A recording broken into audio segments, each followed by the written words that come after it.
Good morning and welcome to the Good Builder podcast. Today's guest is a very, very special one. And actually, she's a lady that supported us at the beginning.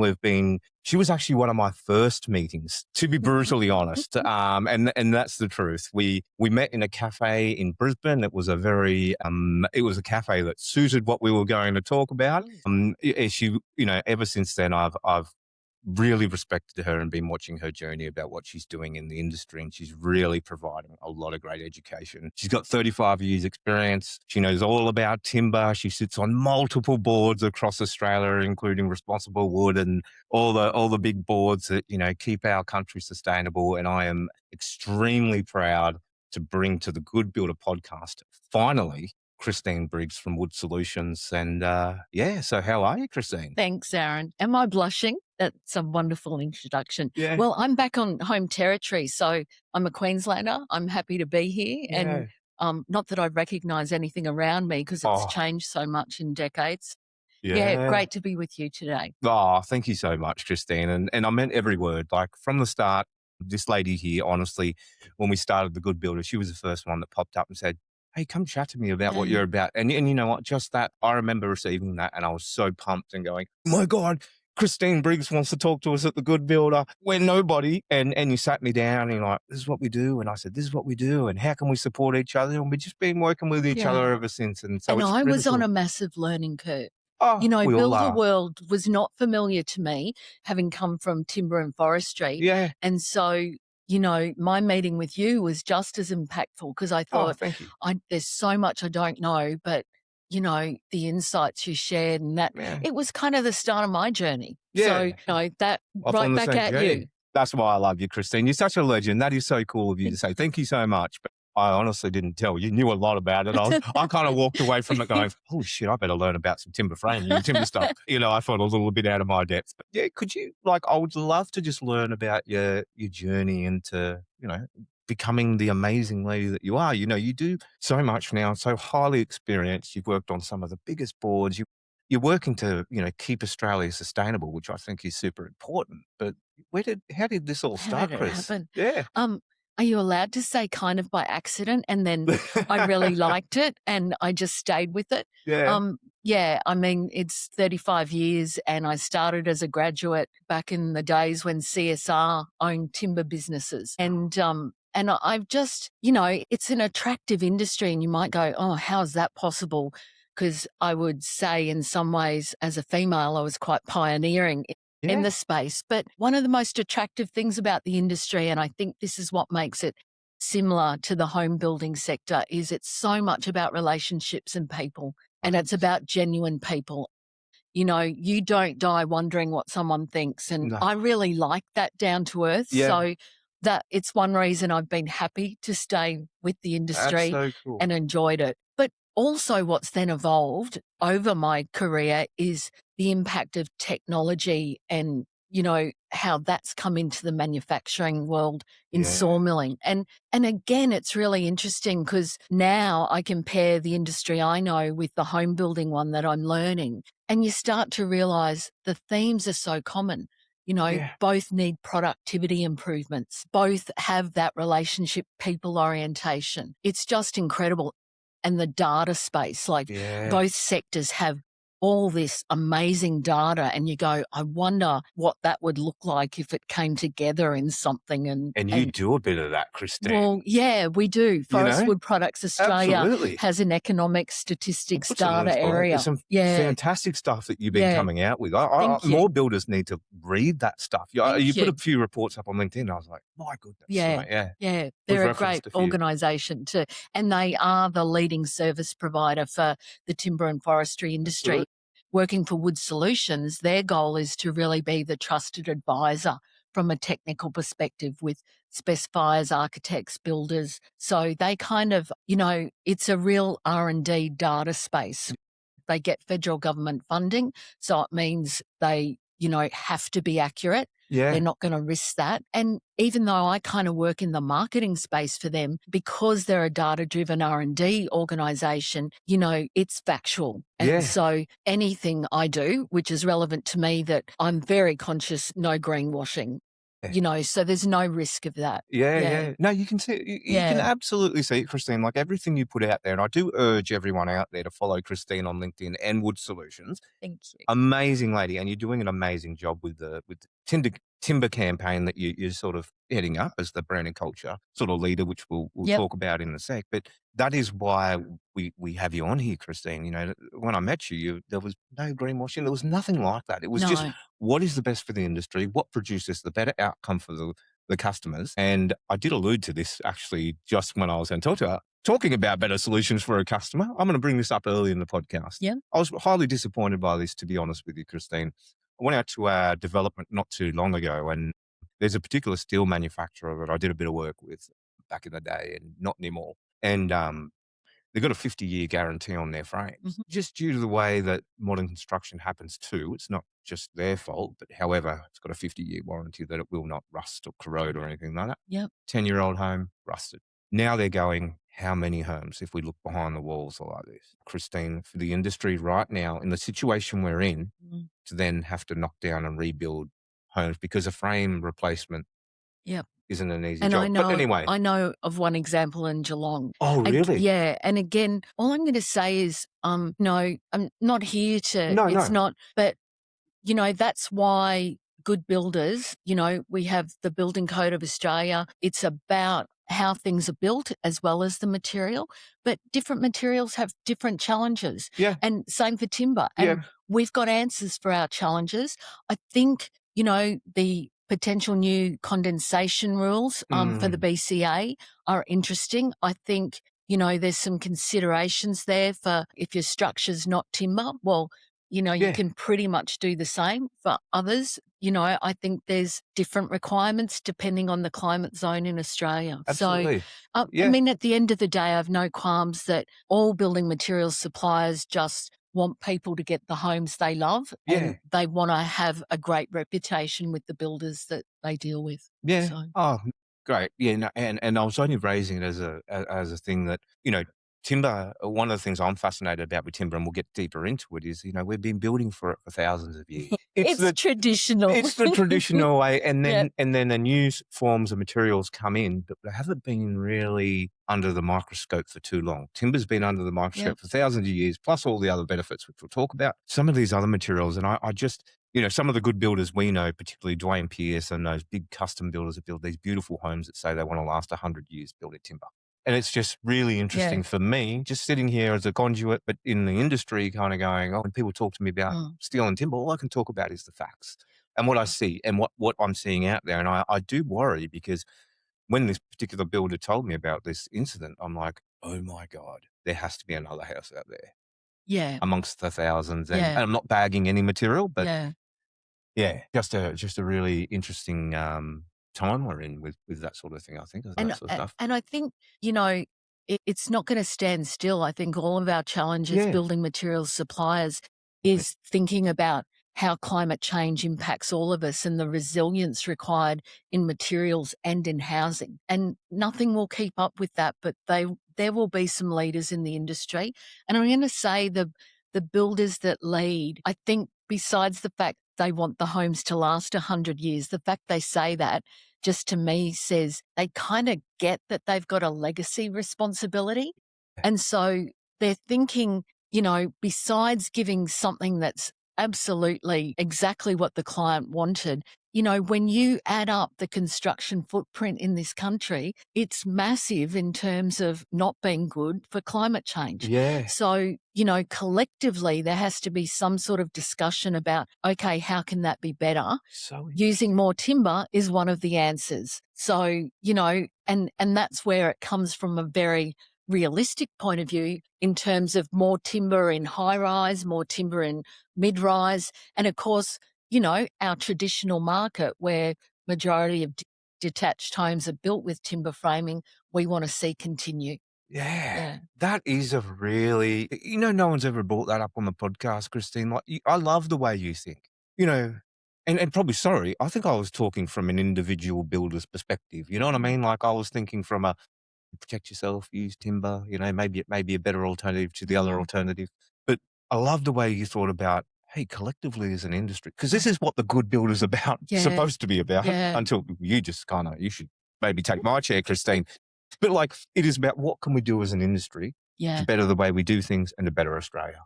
And that's a cool Yeah. point. So, okay. So, and you head up that brand and culture part in WoodSolutions with the Timber Well, campaign. not specifically. Okay. So I run a consulting business. Yeah. And part of my proposition there is that I think you have to put the culture and the brand together. So Yeah, tell us about that. That's what I was trying to get to, Christine. So, and it's relevant to how I do the campaign management consulting with WoodSolutions, because I think the first thing I notice, as I said, reaching out to build a world is about relationships. And it's so interesting to sort of deal with people and realize how they're geared and then how that can effectively translate externally. So my saying is culture and brand are just the same coin, different sides. And particularly in relationship, if your own salespeople don't believe in your company brand, they can't take it externally. It won't translate. It will not be authentic. All of those things. So that's my personal sort of passion of putting those two things together. I think the interesting thing is a lot of businesses are finding that in terms of marketing themselves as more sustainable businesses, they're also finding that being that way also attracts better talent pool for employees. Yeah. So again, you've got this mixture between HR and marketing. Yeah. And I just find that fascinating. So I find it fascinating. Actually, the pennies dropped when you were talking about this culture and brand. And it's the same thing with builders. We talked briefly about builders and builder marketing in the beginning. And we talked about, how a builder's marketing out there. I made a few comments and I'm kind of like, when you said that, Christine, and I'd made an earlier comment, guys, out there, and I said to Christine, why don't more builder marketers out there? I know a lot of you guys know me and I know you guys. Why aren't you putting out there that you're using timber framing and all this sort of thing? But that's where the culture comes in. If the culture of the business is to better Australia, provide families with a better home, all of that, it becomes easy to market. And that's where the culture and brand and where timber fits in as well into the picture of promoting it to your clients. Yes. I think I love it, Christine, because I love the way you think about it. I think it's unique, and I also It makes you unique. Yeah.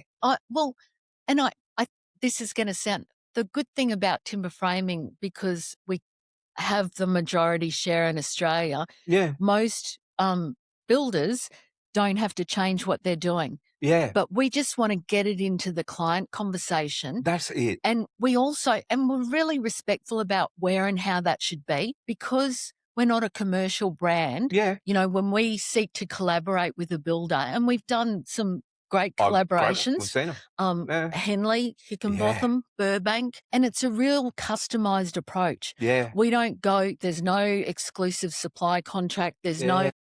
We're not brand Nazis, because again, your choice is whatever timber is out there and respect that supply chain. And then it's about the message. So let me give you the headline here that I think I share at every dinner party. So if you take the average volume of timber in the average Australian home, and, the stats here have to speak to an average, because there's a really high degree of variability, but let's go with the average. It's 14 cubic metres of timber. Yeah. So now I want to tell you something that just blows people's minds. Ooh, I can't wait. It only takes the Australian plantation estate 150 seconds to regrow that 14 cube. 150 seconds. Yeah. The second headline, the second headline is then, of course, with timber, when it's in tree form, it is absorbing carbon, photosynthesis. And then that actually stays in the timber product as well for the whole service life of the timber product. So in the average home, there has been enough CO2 emissions stored in that 14 cube that mitigates the emissions of 126 flights, Sydney to Melbourne. And we have, so here you go. And if you want to know what the numbers are for your building company, so how many homes a year you build, we have it. Yeah. It's the carbon calculator. It's on the website. I am putting the link below. There you go. This is why we have Christine on. Claim it. Yeah. This is why we've got you on, Christine. Those little things. You're a marketing, you're a business genius. but you're a marketing genius too. And I mean that with sincerity. Like the way you do, how good is that, guys? Like if you can go, timber, this is how fast it regrows. This is how Yeah. much you're going to impact Australia. Yeah. Put that in your marketing material builders. Like, yeah. please. No, you can find your own unique ones. You can talk to Christine. Yeah, She'll find some other ways. absolutely. WoodSolutions will help you. But like, put that in your marketing. It's about the client as well. And that's what I loved about your view And on how they care. Look, I'm not going to say is it absolutely the first conversation? No, it's not. And look, respectfully, builders have all their own client research. And I know number one's affordability. Two, though, is durability, longevity. Yeah. That relates to the structure. Yeah. So, and timber has that to offer. 100%. And then it's incredible. In the top 5 is environmental. Homeowners want to think that their biggest investment in life is, good for the environment. And particularly the younger generation are just geared that way. Yeah, yeah. Oh, they are. They are. I think there's going to be more of it too because of the way the world's sort of going. I know. Christine. Yeah. And the other one, you talked about affordability. Now, for builder marketers out there, maybe I'm jumping the gun and because I'm sitting with a weapon of a marketer, I'm trying to brainstorm here. But what I would do is sort of say affordability. This is going to be pretty bad. Don't use this. But would you like a steel frame, which you'll have to knock down your house in 10 years? Or would you like a timber frame, which will last you 100 years? Maybe that's not the campaign. If you talk about, get me in trouble. I probably will. That was not Christine. That was my opinion. And the thing is here, Christine, is that people look at affordability, but I think you've also got to look at, like you said, the longevity. But the affordability relates to the longevity of what's going to happen in the long term, and then the environmental piece and how you can participate in making our country a better country. Yeah. Like who doesn't want a better world for the next generation? Yep. Like for real. And what's more, just keep doing what you're doing. Yeah. If you're building with timber at the moment, we're just saying, keep doing that. Can you just claim it? Because there's a couple of different audiences this matters to. Yeah. Like there's the whole sort of, green financing world. So, I've got my curiosity hat on about that and how timber framing can help with that. But also, and there's tangible value for clients. If something can qualify for, that sort of financing, it's at a discounted rate. But more than that, it's, similar to that, you're doing it now. And also make sure your salespeople are on the front foot where they need to be with this. Do know, for example, we ran a great training session with the Burbank sales team. Oh, wow. And that was probably a year ago. And look, they just wanted to know the answers. They build with timber. They were not sure, although I've got to say a lot of their salespeople were quite knowledgeable. Yeah. But we gave them these tips, answers, and they just said, I just feel like I'm not being reactionary. I can be on the front foot and be proud that Burbank builds with timber. That is so cool, Christine. I mean, if I was a salesperson and someone came to me, the first thing I would say is, do you know your house is going to negate 126 flights? Yeah. Imagine that. Like it would just be a little thing that would stick in the client's head as a fun fact, and then you'd feel good about it. Like you'd genuinely feel good about it. Like I imagine we both probably take a lot of those flights, and look at all those people on there, all that pollution, all that crap that comes out of it. It's cool, Christine. Thank you. Well, you've talked about what customers value in a home. You talked about that top 5 and that sort of thing. Where do you think, or from your data, what do builders think? What do they value in their home? Have you done stuff like that? Yeah, and we have. Where do you feel like the disconnect is between the clients and the builders? Do builders need to know more? I think there's still more for us to understand in that world, and WoodSolutions is doing ongoing research. We'll line up a bit of a webinar and do would love that. We'll do that. Let's do it. Let's get some more. We'll get some of the builders out there to talk to us. Yeah, please. And so I think my understanding from the research results is that clearly still builders own this decision and are seen as the experts to make the decision about what the structural material of the home is. Having said that, I've also said increasingly my clients are interested in knowing that, but, still the majority defer to the builder. So I think the builder and as I said, majority are choosing timber for all the reasons it works, all those traditional reasons, because it does the job. And, there's solutions for termites. There's no difference in requirements between steel and timber framing for BCA in terms of fire. And, how many of us are coastal livers. So that's really relevant. Yes. That's why I fear for up here on the Sunshine Coast. well, But anyway, yeah, we'll get into yeah. that later on. And so I think it's about letting builders get on with that, but also just saying you've got a point of value here that you can just start, putting into the conversation at the right time and place. And again, we are not prescriptive about that. And as I said, with the collaborations we've done, I guess one of the most obvious was a collaboration with GJ Gardner and Bendigo, who did a design centre, a whole display wall. And so, that's quite conspicuous to their clients who are visiting the design centre. Same while they build in timber. Yeah. Yeah. And we worked with them on how they wanted to say that, what they thought were, there's so many benefits, but we picked top 3 that owner said, look, we get asked a lot about this. You know those, so was it Danny and Yeah, Chris? yeah, Danny. And we've got him on video and all sorts of things. Great Danny, guys. big shout out to, I know Danny personally very well. Big shout out to Danny, mate. And he is, when I worked at GJ Gardner, he's one of the best builders around. And I'm not kidding. Danny Breen, I know you, mate. You're on my private Instagram. You're one of the few that are on my private Instagram. That was so good to work with. Oh, I didn't know. Well, yeah. I think I saw something glancingly. Sorry, Christine, that I missed it, but I saw something glancingly, and I try and cover a lot. But I didn't realise it was Danny. And to be honest, I think, I'm not trying to blow smoke up what you've done, but to get a builder like that across the line, not across the line, to support it and understand that it's important to the client, he's a smart dude. He's a very smart guy. And our timing just builder. Worked really well. And so the universe aligned and it happened. Cool. And they were great people to work with to make it happen. I might put that link below too to that social post so people can have a look at what you guys do. I think that's phenomenal. And just some other examples. It might be as simple as a blog article on the builder's website. Henley Homes have done this and Plantation Homes. And, the interesting connection there for me is, they're now owned by Sumitomo Forestry, which obviously is known to me coming from the industry. Yeah. There's a brand globally that their brand value is about sustainability. So they're now, with this builder ownership, that's very much on their minds. And they will be strategizing about that. And, I respect that. And part of that, I can't wait till we see more of that sort of public external environment. I think it'll, as I said, I love the residential construction industry. I wouldn't be sitting here if I didn't.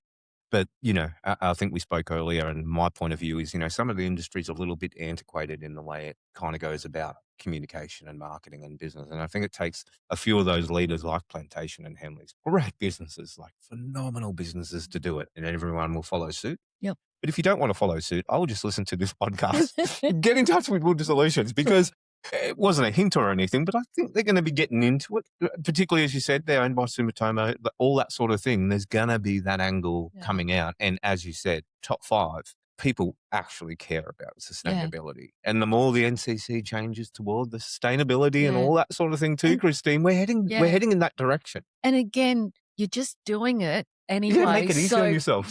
Why not claim that, all the other benefits? That's all we're saying. Because, homeowners care. And I think also remember that connection back to, I think your employees care. And let me give you an even more poignant audience. I think good builders want to attract good trades.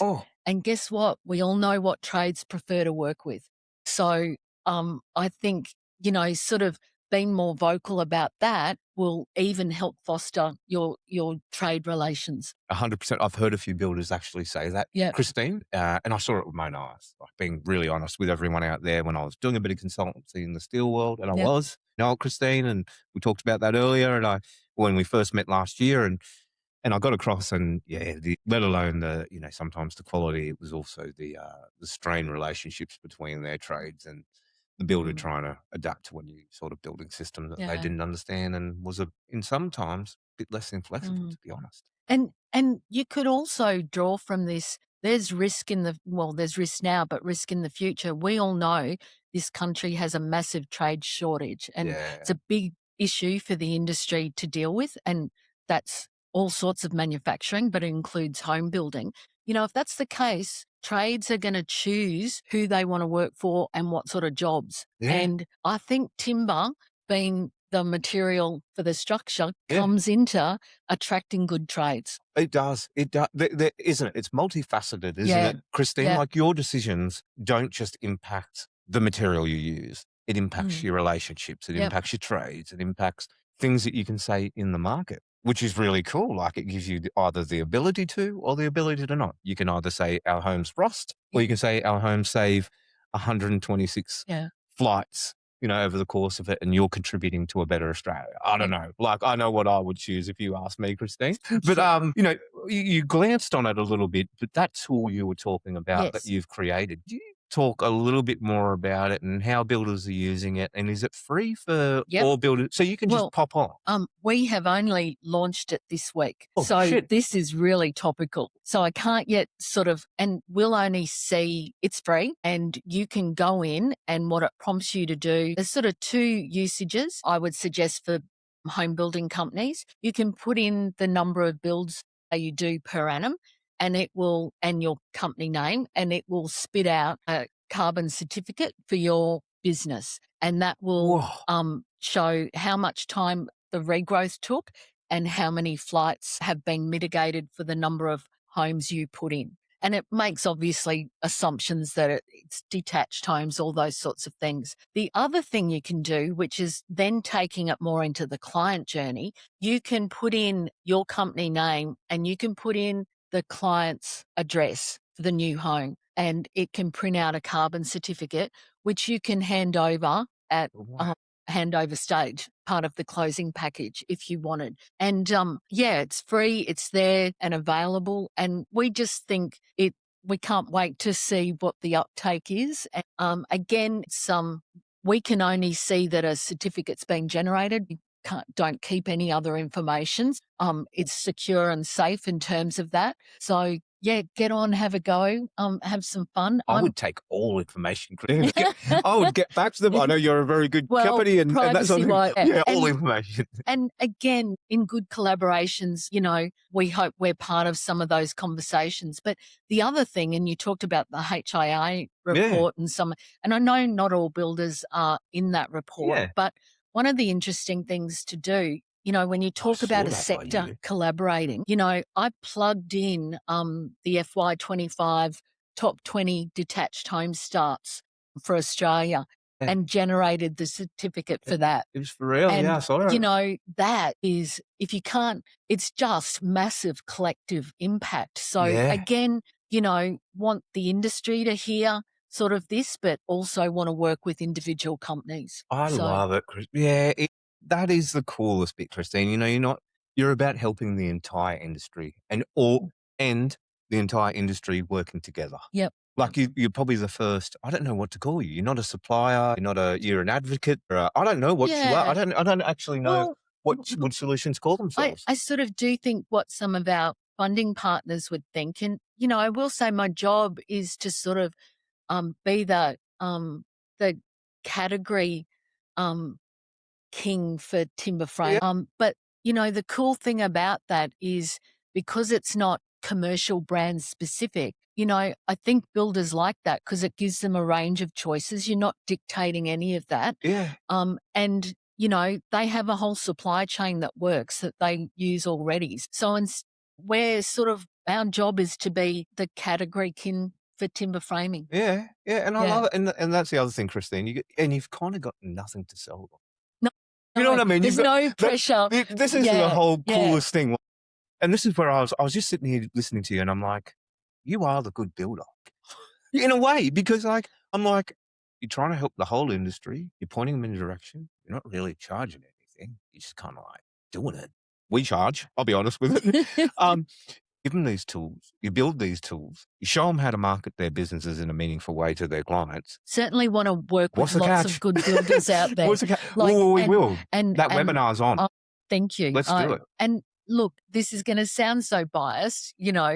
I have my view on what a good builder is, and I'm sure we'll get to into that. I'm sure we will. But yeah, no, you're right. No, I really love what you're doing and what you represent, Christine, and also the I think the current campaign, what's behind the walls. Yes, very cool. So tell us a little bit about how did you come up with that? What have you seen over sort of launching out that campaign? I think one of the things that I realized is I talked about that limited time for conversation with the client, and respectfully, if you look at what a home building marketing team's job is, it's to generate leads. And I so respect that. That's what they've got to do out there. They do that with their design, their case studies, and a lot of that is about the visual aesthetics of Yeah. the home designs and builds. And so when you're not part of the visual aesthetic and you're hidden behind the wall, but what's Yeah. there matters and has a job to do. So we came up with what's behind the walls matters I love and it. matters to the client. And so so again, sort of understand competing slightly or consider alongside, the marketing material that's talking about the appliances, the design options, the kitchen bench tops, Yeah. because we're not a conspicuous product. And again, that's the homeowner could take that bit for granted or get some further reassurance about, Oh, how long their home will stand and be sound and durable because of what is behind the gyprock. I'll tell you what, Christine, I think the industry needs to do that more than ever right now. Yeah. We have more distrust in our industry than I've ever seen from the clients.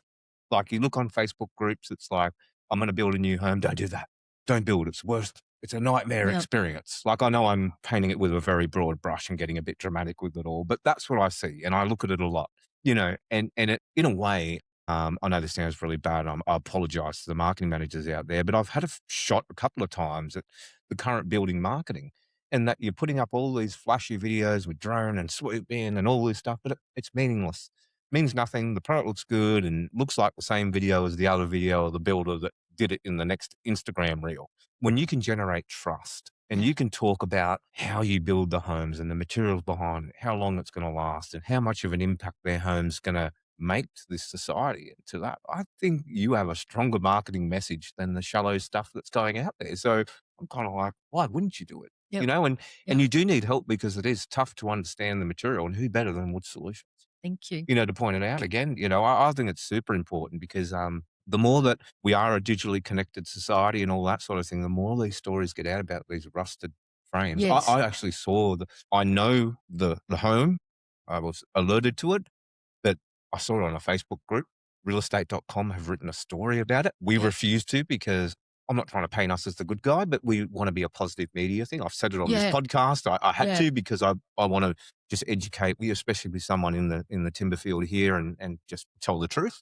But yeah, And it's you know getting what? like I that, hope we Christine. we just need to learn from it, Yeah, because at yeah. the end I'm of not. the day, there's a homeowner there That's who's it. probably distraught. Oh, they are. And so for me, it's like, we're all human beings. Step back and, if something needs to change in terms of building practices, then that's all of our job to make sure. And condensation we know is really topical Oh, in, yeah. in Half terms the of problem with those standards. frames, mate, Yeah. isn't it? Yeah. So anyway, no, I Mm. I love what you do. Love what you Thank do, you. Christine. Like, it's a no-brainer. Like, I think a lot of you builders out there, no matter if you're big or small, Yeah. go and check it. I'll put all the links in. Check out this calculator. The big ones that have your marketing managers actually. This is Yeah. an exclusive. Christine and I just talked about it. We're going to put on a bit of a marketing workshop for you guys out there. And I want to talk a bit about marketing and my perspective. They'll probably go, "Oh, mate, you're so old in the game. We're not going to listen to you." But please do. And we'll have Wood Solutions along, and I'd love to talk about the campaign and integrating that into their Yep. communications and how you do it. Like, Yep. let's do it properly. Okay. Get trust back in the industry. Yes. And I think that's what this whole workshop will be about, communicating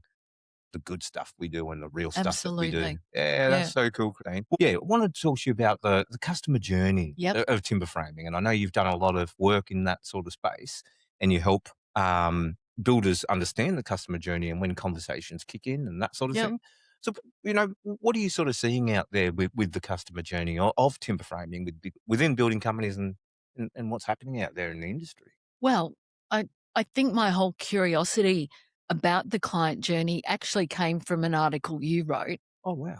because you were sort of laying it out there in generic terms. Yeah. And it made me think, well, if I want timber framing inserted into that journey, where would that make sense? And Yeah. again, no prescription, but what would make sense at what point and what would you say? So, you've got your whole pre-sale concept where, given I said the builder often decides the structure, it may not go into the pre-sale. Yeah. Now, the opposite of that, if you're walking through GJ Gardner Design Centre in Bendigo, it's kind of it can be the pre-sale.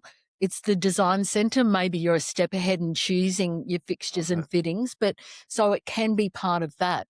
I think one of the hardest ones, because I think this is when it's most visual and, alternative materials show a lot of this, is I would love, and I know not all home building companies have the resource to do this, but when they take the client through the first walk through, when the slab's down, the frame's up. Yeah. And look, I know not all of you do that because it's just too resource heavy, but that's just an amazing time because the client's getting a realistic idea of the proportions, which is what they're focused on. But you are seeing the frame, the timber frame.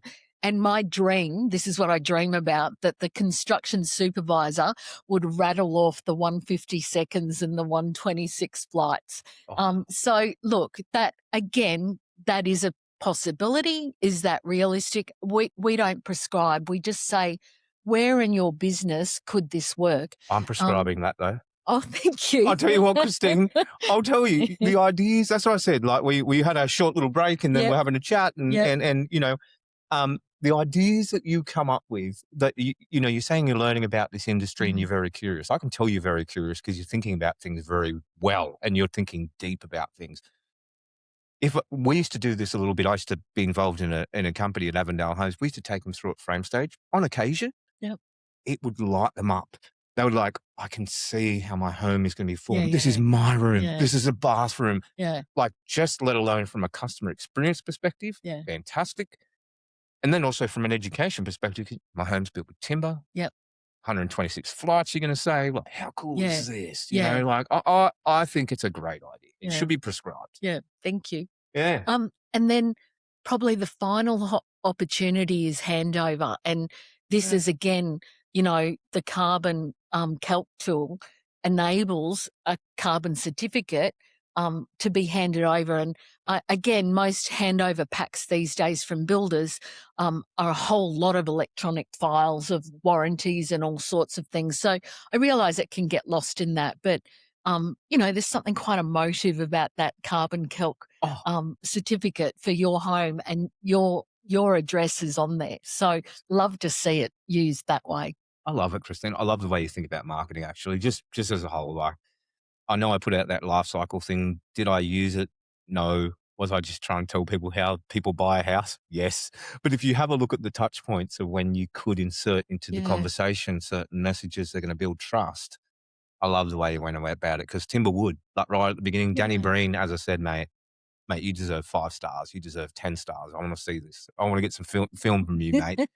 But like, going through the display home, they're looking for a builder. yeah, Your home's going to be built with timber. It's going to last, sustainable, all the benefits. yeah. And I will say one of the really important things there is once a builder opens up this conversation about timber, understandably, everyday people think, oh, is that good? Is that cutting trees down? So it's really Yeah, important that they say, and this is how long it takes to regrow, because we are yeah, like a crop. So, our renewability credentials are the fact that, yes, it grows, it's planted, harvested, repeat. yeah, That's our cycle, yeah, and we need, consumers to understand that. yeah, yeah, And so that's important that, you raise that with builders. We make sure that they're armed about, yeah, it is that, but it gets replanted and regrows. yeah. And I think you've already sort of answered this, Christine, and I wanted to talk about it. But like, instead of just making it like some technical aspect of this is how you build, where would you sort of insert some of those messages? You kind of just spoke to it, so you could do Yep. it at the forefront of it, and at the display home, and you can have a display and things like that. Where else have you seen them sort of added into their life cycle, Christine? Um, in terms of mediums, Yeah, mediums and oh, or collaboration. What collaboration sort of things have you done in the past with different builders? well, again, I'm really happy if it remains an internal collaboration. Yeah, cool. Like, I know that's probably not good for the category externally, Yeah. but again, if it is just something that, you know, the building company says, we just want to have some reassurances about supply reliability and that. Yeah. And there are awkward topics because again, I no longer work directly for a sawmiller, as so I'm not part of that supply chain, but they are a key part of my stakeholders, and so I can introduce them to that. So it's a matter of what stays internal, what goes external, Love it. and again, I just one of my passions, because I used to, early in my career, I was selling timber to timber merchants Oh, and wow. yeah, so I was on the road and I was a rep.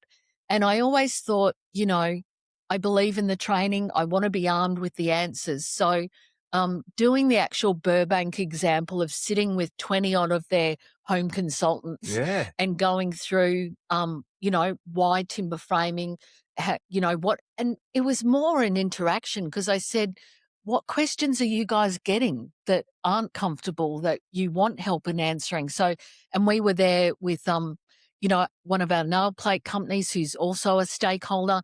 And we're also there with the CEO of Frame and Truss Manufacturers Association. So Wow. we really were representing the supply chain to help that sales team. And I will say, I think there's times of the year when maybe consumers ask more about what their frame's made of, and it might have something to do with when the Block TV series is on. Yes.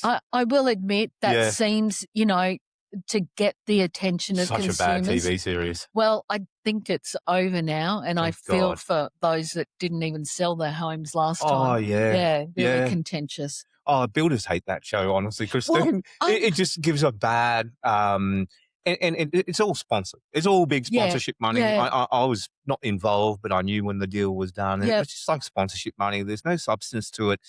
And they just show bad practices of building, and that's not how we Yeah. build. It gives an unrealistic expectation of the performance of materials and also the performance of people building a home. And It's bad, Christine. Bad for the industry. the most unrealistic Yeah. is the construction time. Oh, Don't tell me I know we as consumers go, oh, it's all under pressure. But to me, that transfers a pressure on construction time yeah. to everyday builders that Yeah. they don't need. The other thing, it doesn't portray a great relationship between the homeowners, the trades, No. and the project management. And No. again, You're right. we want to be about good news. So Yeah. I actually, let's lift it up a level. That's And why you personify the good builder, Christine. Like, for real, I'm with you. I'm with you on every single one of those things. I think it's yeah, just like I like Adrian Portelli. I think he's a smart guy, but why would you buy those homes anyway? That's why he sold them. If you listen to Andrew Portelli, share this clip. But yeah, it's you're allowed to be cheeky. I am. You can't. But No. but I'm doing it wholly from my heart, Christine, and what I Yeah. believe. And I'm like, well, I know where you sit. It's not a difficult position. I know you're very passionate about what you do, and you're very passionate about WoodSolutions, and you believe in it, and you trust in it, and so do I. Yeah, from the corporate hat on, you just can't say the same sort of things that I can. So I'm just going to say, well, you can, but I'm going to say it in a way that this is it. And you have a lot more relationships than I do. Yeah, so I could destroy them, but I don't think so. I trust in that people know that timber is a better material, and that the way you guys are going about it will support this industry to be a better industry and be looked at better. Yep. Like, I love that Yep. holistic approach. Everyone, Yep. wow, look what they're doing.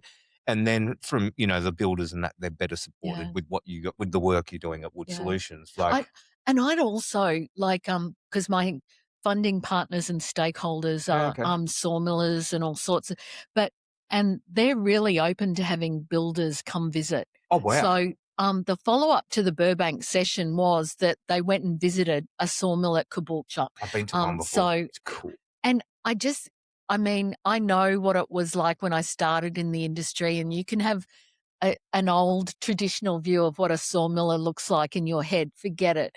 I swear, you sit in the machine centers of these mills, and it looks like the control panel of a spaceship. Oh yeah. It is the And coolest. all the All screens. the video screens, all the data Yeah. being generated as these logs go through the processing unit, the green mill. It's just, and I know that who I represent would welcome builder visits to their sites anytime.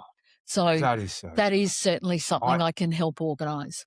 I urge all builders to go check it out. It is very cool. It is very interesting. Yeah. You'll see that, you know, the timber industry is very advanced. When you actually have a look at it, it's pretty Thank you. advanced. And like, just from, again, I'm not having a dig at steel, but you go to a roll former, it's not very advanced. It's just a machine.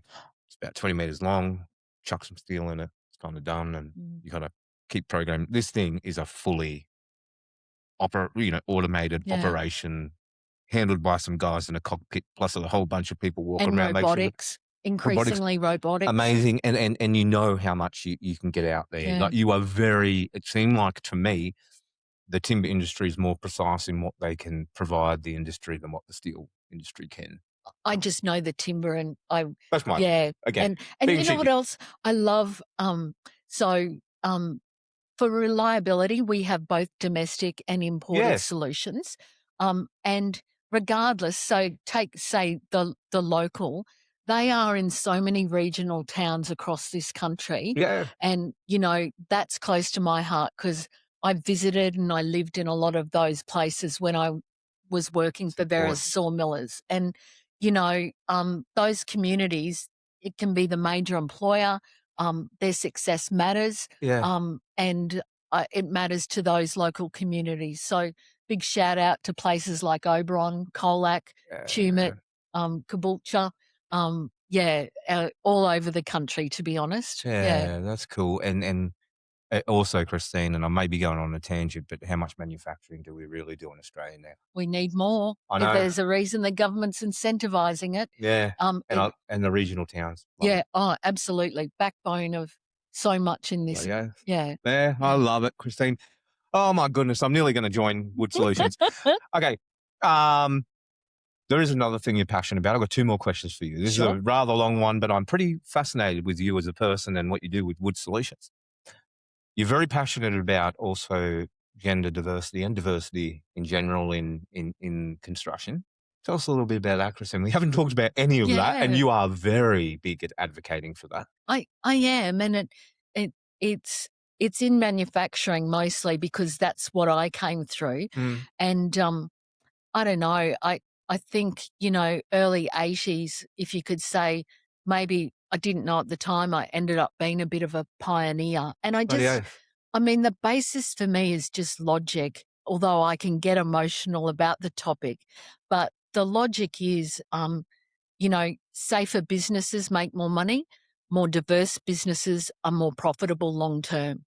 And so it's diversity in all its form. And go and read the Forbes article on it if you don't believe me. But, most business leaders accept this these days. I think it's how you go about it in a genuine way and not just a ticker box way. There's the ticker box stuff. And, that's why the government has mandatory reporting requirements because it's now monitoring sectors and companies and all sorts of things. So, I know the industry I grew up in can be better. And I want to help them be better. So, and my particular bent is gender because that's something I experienced, and I experienced good and bad. Let's be really clear about that. So, and I would still advocate the industry to anyone, including females, and particularly today, where you look at the skills required are more like a console than forget. We might have thought in the 60s, 70s, and 80s, they needed to lift stuff and be strong. Guess what? Irrelevant now. Yeah. So it really has opened up, what people can do in that space. And you've got roles that are mechatronic engineers and it just does my head in. It is. Yeah. And I honestly think, speaking as a man, I think that when you bring more women in, you get a better point of view. They're more emotionally intelligent, number one. Like, that's no lie. And if anything, this industry needs more support, a bit more nurture, if you know what I mean. Yeah. I'm not trying to be sexist or Yeah. anything, but like when you go on site, like that's why half of these apprentices break down. I've been to a few of Yeah. these sites, and these guys are like, they almost want to be mothered, not Mm. fathered in a hard way into becoming an apprentice. Yep. And I've had many cry on my shoulder when I'm at site going, I don't want to do this. These Yeah. guys are too hard. And I'm a soft kind of person. And I'm like, Mm. man, just stick with it. You can do it. Come on. Like we Yeah. can do this. And it's I think if you have more leadership that drives a bit of culture, which you're about, Yep. um, in that, which I think women and I know you're not just talking about women, but can greatly you know, add to and add value to. I think we're Mm. just going to be a better industry. I'm 100% sure of that. And women are better at details, a whole bunch of stuff. They'll be better. Like, I know some women builders that are very, very freaking good. We're going to have them on the Yeah. podcast. They are Yeah. very good And builders. it's about both. And Yeah. sorry, I'm gonna even say, let's just acknowledge gender definition is much broader than that these Yeah. Oh, days. So, 100%. Yeah. and Sorry. again, no need to I've got, again, my learning hat on about Yeah. that because I didn't grow up with all of No, that. So I know. I it's do sort the of, same. again, sort of just go, okay, what does the world look like today? And we just as individuals wanna be acknowledged for Yeah. who we are. Yeah. Yeah. Love it. Love it. You are so inspiring. Inspiring. I love it. I love what you do. One last question for you, Christine. And it has been a long one, but I loved every second of this. But we're called the good builder. What do you think makes a good builder, Christine? How do I answer this without sounding biased? Of course, I'm going to say I think they build with structural timber, but Yeah. I have to go beyond that point. Um, I think today it's the ones that are starting to think about legacy and impact. And I don't care what your size, you know, you kind of know you build dreams, and now I hope this is not pressure. I'm going beyond that and saying, you know, you, you're also part of, um, you know, how we construct, what we use, what the footprint is of construction and how it can be better. And that's my definition of all the good builders we need, and we have lots of them. And we want that to continue, and we want there to be more using structural timber. I love it. I love the answer, Christine. Like, I think Thank you. anyone that thinks about their legacy and what you're going to leave behind, Mm. you're going to be good at. Yep. Like, I don't know what else to say. Like, I think that just if that is your focus, you want to leave behind good homes that families can trust to live in and Mm. create a great life in, and you're going to leave a good business behind that people respect, and you're going to leave Mm. a good reputation behind. Yep. That makes a good builder. Yeah. So material choice does fall into that, and Yep. you do find out, later on down the track how your the product that you put out there performs, but also, yeah, it rubs off on everything else. That was a fascinating answer because no one's ever said anything to do with the past in a way, because you're talking about legacy in the back, like thinking about the future, but looking at it from a Yeah. backward. No one like that's a really I love the way you Thank think you. very differently from other people. We get a lot of answers where we're talking about the now. And that's cool. And I get that because you're like, this is what you can do now. But if you're thinking about what do you actually want to achieve, Yeah. delivering a good legacy and a good reputation later on down the track, all this other stuff works itself out because you will work through that stuff to make sure that you reach that end goal of being a good builder. Let's help build a better world with timber Freaking framing. love it. Well, very interesting conversation. We will whether or not I'll share those rusted pictures, I don't know, Christine. Let me have a think about that. And I know you're not asking me. I wanted to do it. I told you in the break I wanted Yep. to do it because we're not a negative platform. We're a Mm. positive platform, but Mm. also news has to be dealt. I love the way you're going about with timber. I love the timber material itself. It's great material. And obviously I love the work that you're doing out there for the entire industry because no one else is doing it. So it's Thanks so much. I'm not having a shot at alternative materials. I'm having a shot at all materials, not, including roofing and everything. There's no one out there doing a lot of stuff that WoodSolutions does and offering those tools Yep. to the builder thing. So you builders should be really appreciative of what the work Christine and her team are doing. Thank you very much for being on the podcast today, and I'm sure we'll have you back, Christine. That was cool. Thank you. Yeah. My pleasure.